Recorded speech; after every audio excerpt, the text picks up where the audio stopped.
चोलो हीअ चोलो आहे। बिस्मिल्लाहिर्रहमानिर्रहीम। अखर चे वा लाम वा। आवाज़ चो लो। लफ्ज़ चोलो। जुमलो हीअ चोलो आहे। चेवा चो लामवा लो चोलो। हाय ज़ेरे ही हमज़ो पेश ही चेवा चो लामवा लो चोलो।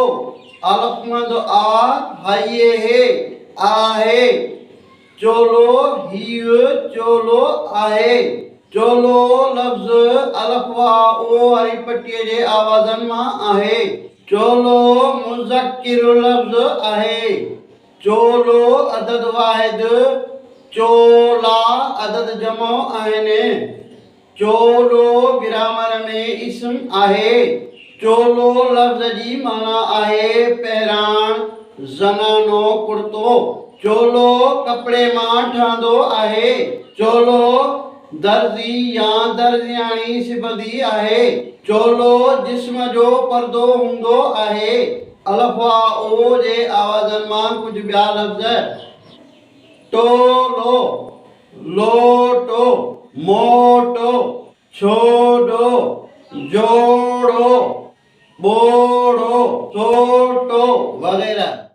अचो त हाणे लिकल आवाज़ मिलाए लफ़्ज़ ठाहियूं। अखर आहे चे।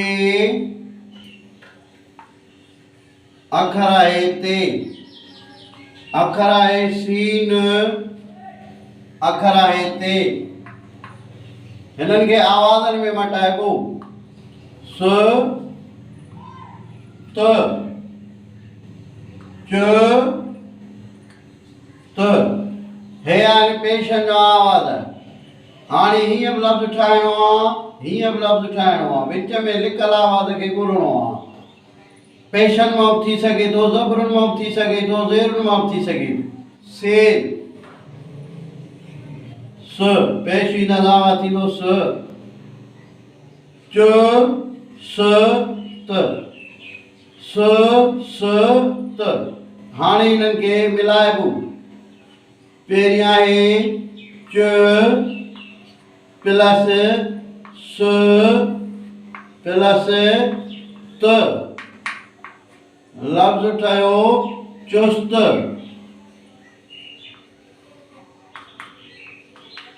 चुस्त।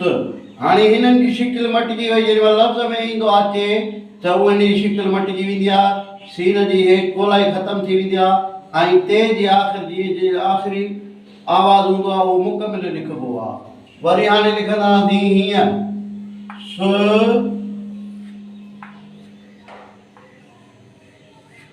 प्लस स त।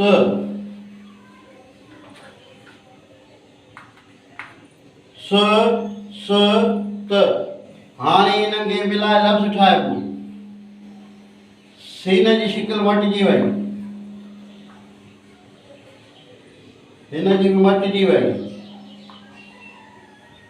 ते जी साॻी शिकिल सुस्त। लफ़्ज़ ठहियो सुस्त। इहो अॼु जो वीडियो। हिन वीडियो खे लाइक कंदा शेयर कंदा फॉलो कंदा। चोलो हीअ चोलो आहे।